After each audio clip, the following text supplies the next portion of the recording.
هەرێما باکوور و ڕۆژهەڵاتی سووریایê bi çandiniya xwe dewlemend e.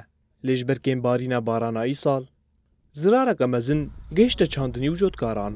Bi destpêka werza havînî re, cotkarên herêmê dest bi projeyên çandiniya sebzeyên havînî kirin. Cotkar, sebzeyên mînebacan, xiyar, petat, xirtik û gelek cûreyên din jî dişînin. Cotkarên herêmê ji Rojava TV re behsa zirarên kulçandiniya we hatiye kirin û gotin. Heger rewş bi vî rengî dewam bike, ew nikarin çandiniya xwe dewam bikin.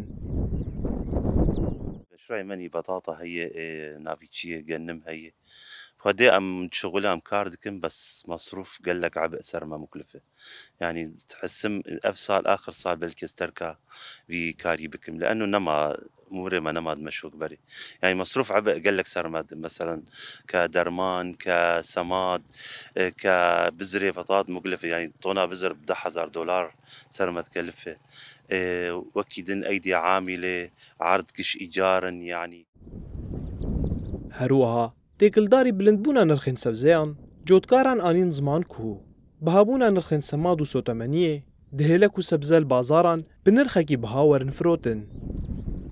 تشيد بي ام دادخن لعامودة ولقامشلو ولحسكة ام دوزعين سر سيسوكا خدي ام بهيفين انه اسعار خشبة جبر مكلف بويا يعني تكلفة خضرة قال لك يتشي بويا انتاج دفي بربة واسعار خشبة حياقو كاميرو كهرباء بشغل بهيفين ري بربري المم قاتبة جالي دعمة فلاحة بك جالي مازوتة جالي سمادة لتشافي رحمة لفلاح بنر يعني فعلا تكلفة قال لك بربويا Di rewşeka wiha de ku hêşksalî û têkçûna binesaziya çandiniyê didome, pêşeroja çandiniyê li herêma Bakur û Rojhilatê Sûriyayê gihiştiye ber metirsiyeke pir mezin.